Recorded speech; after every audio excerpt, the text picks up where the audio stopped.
ఇప్పుడే country delight app ని download చేసుకోండి. Download the country delight app now. A artist కైనా కానీ సాటిస్ఫై, ఓకే ఈ రోల్ చేసినందుకు నాకు చాలా హ్యాపీ. రికగ్నేషన్ పక్కన పెడితే ఆల్రెడీ సినిమా ఇండస్ట్రీ అన్ని చూసి వచ్చింది వాళ్ళు. మీరు ఇంకా ఇక్కడికి వచ్చి కొత్తగా నేను యాక్ట్ చేయాలి, చిరంజీవి గారిని చూడాలి, రామారావు గారిని చూడాలి, ఇవన్నీ ఉండవు. అంటే ఇప్పుడు లైక్ మీరు చెప్పాలంటే వాస్తవంగా బన్నీ, రామ్ చరణ్ ఎలా వచ్చారో మీరు అలా వచ్చారని చెప్పుకోవచ్చు. ఇండస్ట్రీలో అన్ని కొంచెం బ్యాక్గ్రౌండ్ ఉంది కానీ అదే ఒక రకంగా బ్యాడ్ అవుతాయి కూడా కొన్ని చోట్ల. అంతేనా? అదేంది బ్యాడ్ ఎందుకంది? లేదా ఇదే చెప్పాను, రిస్ట్రిక్షన్స్ గవుకుని అన్ని చోట్లకి వెళ్ళలేము, కొన్ని ఆబ్లిగేషన్స్ అడగలేము, అది ప్రాబ్లం వస్తుంది. ఓకే ఓకే, అది ఓవర్కమ్ అవ్వాలి. యాక్చువల్లీ ఆర్టిస్ట్ గా అవ్వాలంటే ఓవర్కమ్ అవ్వాలి. ఓకే, నాకు తెలిసి సీనియర్ మోస్ట్ ఆర్టిస్టులు అప్పటికే పెద్ద హిట్ అయిపోయిన ఆర్టిస్టులు కూడా ఆఫీసులు అన్నిటికీ వెళ్ళేవారు. అవునా? ఓకే, రోజు పొద్దున ఖాళీ ఉందనుకుంటే సరదాగా అలా అలా అలా అలా అన్ని ఆఫీసులు తిరిగి రావటం. వచ్చారంటే అర్థం అదే, నెక్స్ట్ పిక్చర్ ఏం చేస్తున్నావా బాబురావు, నెక్స్ట్ పిక్చర్ ఏంటి, ఏదో ప్లాన్ చేస్తున్నావు, ఇది నాకు ఇస్తున్నావా లేదా, సరే ఇస్తాలే పో అంటారు. అంత ర్యాప్ మెయింటైన్ చేసేవారు వాళ్ళు. ఓకే, మనం అటు చేయలే. అంటే ఒక 10 years 5 years బాగా పీక్ నడిచిన తర్వాత కొంచెం డౌన్ అయిన ఆర్టిస్టులు అప్పటికి పీక్ లో ఉన్నవాళ్ళే, డౌన్ అయిన వాళ్ళు కాదు. ఓకే, నేను పేరు చెప్పొచ్చో చెప్పకూడదు కానీ దాంట్లో సత్యనారాయణ గారు వచ్చేవారు, రామలింగయ్య గారు అన్ని వెళ్ళేవారు. ఓకే, ఆయన సరదాగా ఖాళీగా ఉంటే అందరిని పలకరించి వచ్చేవాడు. ఆయన ప్రొడక్షన్ హౌస్ లో అందరితో అంత బాగా ఉండేది. గిరిబాబు గారు కలిసేవాడు, సాయంత్రం ఎరా అంటే ఎరా అనుకునేవారు, అలా అంత బాగుండేది. ఓకే, వాళ్ళందరూ అలా తిరగబట్టేనేమో 800-1000 సినిమాలు మనకేమో తిరిగి అలవాట్లేదు కదా. అదే చిన్న బలుపు. బలుపు అంటారా దాన్ని తెలియని తత్వం, లేకపోతే మన మన బ్యాక్గ్రౌండ్ ఏంటి, అది అలాంటి పని చేస్తుంటాయి. అది ఓవర్కమ్ అయితేనే సక్సెస్ అవుతారు.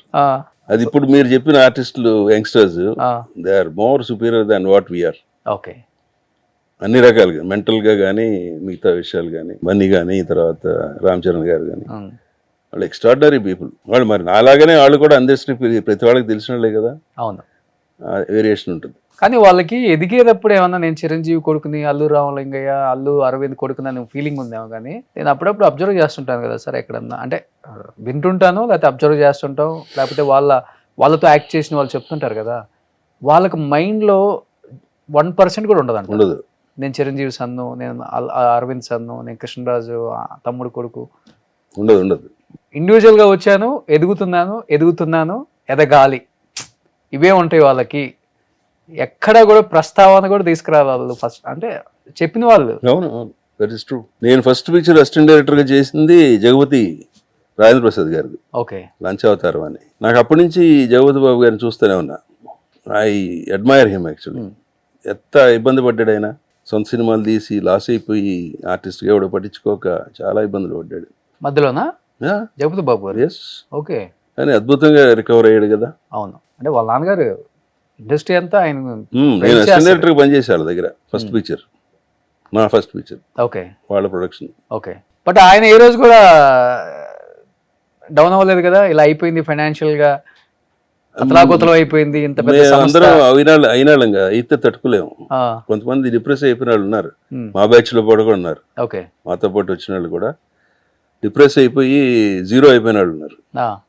డిప్రెస్ అయితే లాభం ఏంటంట, నేను అంటే అందరికీ ఆ స్టేటస్ మెంటల్గా ఆ విల్ పవర్ ఉంటుందని నేను అనుకోను.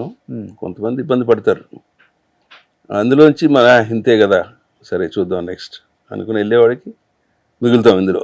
కానీ ఇప్పుడు లేదు సార్, ఆర్టిస్టులు ప్రొడ్యూస్ చేద్దాం అన్న ఇప్పుడు అంత ఇప్పుడు చాలా తెలుగులో ఒక మాట అంటారు, అంత థియేటర్ ఎవరు లేదు. మీ టైంలో ఎలా ఉంటదంటే కొంచెం చేతిలో వచ్చినాయి అంటే చాలు, ఏదైనా సినిమా ప్రొడ్యూస్ చేసేద్దాంలే, ఆ హీరోని బుక్ చేసేద్దాం అంటే, ఈయన హీరోనే పాపం, అది మర్చిపోతాడు పాపం. ఇప్పుడు లేరు వాళ్ళు, చాలా మీరు అన్నట్లుగా జాగ్రత్తగా ఉన్నారు ఇప్పుడు. అంటే మా రామారావు గారి ముందు తరం ఆర్టిస్టులు ఏ రేంజ్లో ఉండేవారో మీకు తెలియదేమో కానీ నాకు తెలుసు. వాళ్ళు సంపాదించినంత ఒక రకంగా ఇట్లా పాడు చేసుకున్నారు. అయ్యో, రకరకాలుగా. ఎక్కడ పీక్స్లో ఉండేవాళ్ళు కూడా జీరో అయిపోయారు. తర్వాత రామారావు నాగేశ్వరరావు గారు కొంచెం ఇంటెలిజెంట్గా నీట్గా చేశారు. ఆ తర్వాత బ్యాచ్ వీళ్ళందరినీ ఫాలో అయ్యారు. మళ్ళీ మధ్యలో కొంతమంది దెబ్బతిన్నారు. ఓకే, మా జనరేషన్లో కూడా. ఓకే, చెప్పిన పేర్లు వాళ్ళు కంటిన్యూ అయ్యారు. మీకు ఇన్స్పిరేషన్ ఎవరు? ప్రొడ్యూసర్ అవుదామని రామానాయుడు గారా, లేకపోతే? నాకు ఇన్స్పిరేషన్ అంటే నాకు ఎందుకో మొదటి నుంచి అది అలవాడు. నేను ఆర్టిస్ట్ అంటే అనేవాడిని, అసిస్టెంట్ డైరెక్టర్గా ఉండగా. వచ్చిన ఆర్టిస్టులు కూడా అప్పట్లో పాపం ఫోటోలు పట్టుకొచ్చేవారు అందరూ, మంచి మంచి కుర్రాళ్ళు. ఓకే. ఎందుకురా హ్యాపీగా చదువుకున్నారు, ఉద్యోగం చేసుకుని అనేవాడిని. ఫేట్ ఇలా వచ్చాం. ఓకే. కానీ ఫస్ట్ సినిమా మీ సినిమా కాదు కదా, బయట సినిమాలు చేశారు మీరు? కాదు, Actor అది గా. సంఖ్యలో బయట సినిమా. బయట సినిమా. రాజేంద్ర ప్రసాద్ గారు అని పెద్ద ప్రొడ్యూసర్ ఆయన. ఉమ్. ఫణిమాధవి రాజేంద్ర ప్రసాద్ అంటారు. ఆటగాడు, ఓకే. ధర్మదాత అని తీసాడు ఆయన. మీరు చేసిన సినిమాల్లో మీకు బాగా నచ్చిన క్యారెక్టర్, నచ్చిన సినిమా? ఆడిందే హిట్ అంట, ఆడిందే నచ్చింది. రామారావు గారు ఇదే చెప్పాడు రూల్. ఆ, మంచి సినిమా అంటే ఏమన్నారు, డబ్బులు వచ్చిన సినిమా మంచిది అన్నాడు ఆయన. అంతే, అందరూ హ్యాపీగా ఉంటారు డబ్బులు వస్తే. Okay. I do believe that. అంటే మనకు ఒక సాటిస్ఫాక్షన్ ఉంటుంది కదా, మంచి రోజు కొన్ని ఉంటాయి. అలా కొన్ని మీ ఉంటాయి. లైఫ్ లో అంత గొప్పగా ఏం రాలా. ఉమ్.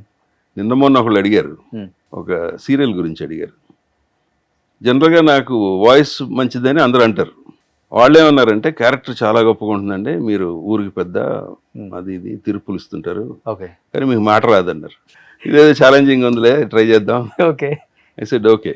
ఆ, నా పక్కన హీరోయిన్ నా కూతురంట, ఆ అమ్మాయి ద్వారా నేను చెప్పిస్తుంటానంట. ఓకే. మరి ఒక రకంగా రాంగ్ అవుతుంది, మంచి వాయిస్ ఉన్నవాడిని పెట్టి వాయిస్ లేదంటే. ఉమ్. శ్రీదేవిని పెట్టి డీగ్లామరైజ్ చేస్తే ఎలా ఉంటుంది, ఉమ్. చేయకూడదు కదా. ఉమ్. ఆమె చనిపోయింది, దివ్యభారతిని పెట్టి, కానీ ఉమ్. కొన్ని సినిమాల్లో జరిగినాయి ఆ తప్పులు. ఓకే. ఆ సెంటిమెంట్ మీరు నమ్ముతారా? సెంటిమెంట్ కాదు, అది public recognise that. Mohan Babu గారు వాయిస్ని మూసేస్తే ఎలా ఉంటుంది, ఉమ్. కొన్ని చేయకూడదు. మనకు అంత సీన్ లేదులే, సీరియల్కి ఏదైనా ఓకే. సీరియల్ చెల్తా. కానీ ఆర్టిస్ట్ గా ఉన్నప్పుడు మన కో యాక్టర్స్ తో ఆ బాండింగ్ వేరు ఉంటుంది. యాజ్ ఏ ప్రొడ్యూసర్ గా చేసేటప్పుడు చనువు ఎక్కువ ఉంటుంది. వాస్తవంగా చెప్పాలంటే ఒక మాట అనగలం, వాళ్ళు కూడా తీసుకోగలరు. మీ టైంలో మీరు సౌందర్య గారితో ప్రొడ్యూస్ చేసిన సినిమాలు ఉన్నాయి, వాణిశ్రీ గారితో, సుమన్ గారితో, సురేష్ గారితో, వాణి విశ్వనాథ్ గారితో, మంచి మంచి సినిమాలు, అంటే మీరు చేసిన సినిమా, Yeah, yeah. జయసుత గారు. ఎలా ఉండేవాళ్ళు అంటే యాజ్ ఎ టెక్నీషియన్గా వాల్యూస్ ఎక్కువ ఉండేది ఆ రోజుల్లో. ఒక ప్రొడ్యూసర్కి ఎక్కువ వాల్యూ ఇస్తారు. మా టైంకే మార్పు వచ్చేసిందిలే. వచ్చిందా? అంటే నువ్వెంత అనే స్థాయికి వచ్చేసిందా సార్ అప్పుడే? అప్పుడు కూడా hero is hero okay. Any day. కాకపోతే ప్రొడ్యూసర్కి ఒక వాల్యూ ఉండేది మా ముందు. మా దగ్గరికే కొంచెం డిక్లైన్ అవుతూ వచ్చింది. ఈ ఫర్దర్గా అందరికీ తెలిసిందే, వాళ్ళ ప్రొడ్యూసర్కి అసలు వాల్యూ లేదు. ఓకే. మా టైం వరకు ఓకే, కానీ కొంచెం సర్దుకుంటూ వెళ్ళాలి. మీరు కొంచెం స్ట్రిక్ట్ సెట్లోనే ఉంటారు కదా, సెట్లోనే రూపాయి. బేస్ అది మా నాన్న దగ్గర నేర్చుకుంది. ఓకే. చాలా నేర్చుకున్నా ఆయన దగ్గర. టైంకి రావటం. ఓకే. నేను అసిస్టెంట్ డైరెక్టర్గా ఉన్నప్పుడు కంపెనీ కార్ వచ్చేది కదా, మన కారు ఉన్న ఇచ్చేవారు కదా ఆయన. కంపెనీ కార్ ఎన్నింటికి వస్తుందిరా అనేవారు, 6:30 ఎప్పుడు వస్తాడు, 6 కింద ఉన్నామనేవారు. రెడీ అయ్యి నేను కింద కూర్చోవాలి అంతే, సచ్చినట్టు. స్పెషల్ గా ఉండదు ఇంకా, ఛాన్స్ దాంట్లోనే వెళ్ళిపోవాలి. 6:30 వస్తుంది కదా, కొంచెం లేట్గా లెగుద్దాం అంటే ఒప్పుకునేవారు కదా. Get ready, sit there. Okay. అట్లా నేను ఎన్ని నేర్చుకుంది ఆయన దగ్గరే. ఓకే. కానీ ఫస్ట్ 3 సినిమాలకి మంచి రిటర్న్స్ వచ్చాయా మీకు? సౌందర్య గారు వెరీ హ్యాపీ. 3 సినిమాలు. 4వ సినిమా యాక్చువల్గా నేను ఒప్పుకోలే. మా ఫాదరు పర్చూర్ బ్రదర్స్తో ఉన్న దీని మీద ఆయన ఒప్పుకున్నారు. నేను కమర్షియల్ సినిమా తీద్దాం అంటాను ఎప్పుడు కూడా. ఎప్పుడు నాకెందుకు మెసేజ్ ఇవ్వటం దేశానికి. కమర్షియల్ సినిమా తీద్దామనే కోరిక ఉంటుంది తప్పితే బ్యాడ్ ఫిల్మ్ తీద్దామని ఉండదు. ఓకే. తప్పుడు సినిమాలు తీయటం అలాంటివి చేయను. యూ గాట్ ఎంటర్టైన్ పబ్లిక్, ఆ రకంగా ప్లాన్ చేద్దామని అంటాను. కానీ అప్పటికి బాగా హైట్స్ చూసి వచ్చారు, శారద గారు, వాణేశ్వరి గారు, సౌందర్య గారు. ఎలా ఉండేది? వీళ్ళతో టఫ్ అనిపించిందా సినిమాలు? అంటే రెమ్యునరేషన్ వైజ్ గా? లేదు, చాలా కంఫర్టబుల్. అసలు ఎవరితోనూ టఫ్నెస్ లేదు. ఓకే. నాకు కొంత నాన్నగారి పరిచయాలు పక్కన పెడితే నాకు కూడా పర్సనల్గా చాలా ర్యాపో ఉండేది అందరితో. సో అందరూ వాజ్ వెరీ నైస్. ఓకే. నేను అసలు ప్రొడ్యూసర్ అని కూడా చూడకుండా వాళ్ళతో పాటు కలిసిపోయామండి. ఓకే. యూనిట్తో పాటు కలిసి పని చేసుకుంటూ ఉంటామే. ప్రొడ్యూసర్ లేదు, ఏం లేదు, అన్ని వర్క్ చేయల్సి కాబట్టి. ఓకే. అంటే అప్పుడు టాప్, అంటే హీరోస్ ఈక్వల్ గా తీసుకుంటారు సౌందర్య గారు రెమ్యునరేషన్స్ అంటుంటారు. అప్పటికి ఆ స్థాయికి అది బిగినింగ్ స్టేజ్ నా దగ్గర వచ్చినప్పుడు. ఆమె ఇన్ఫాక్ట్ మా ఇంట్లోనే ఒక 4.5 పైన ఉన్నారు. Mother, father, EMI. ఓకే. మా ఆఫీస్ కమ్ హౌస్ రెసిడెన్స్లోనే 1.5 month ఉంది. వెరీ చైల్డ్, చిన్న పిల్ల. మా సినిమా అప్పటికి ఇంకా సరిగ్గా డ్రెస్సింగ్ వేసుకోవడం కూడా చేత కదా. ఓకే.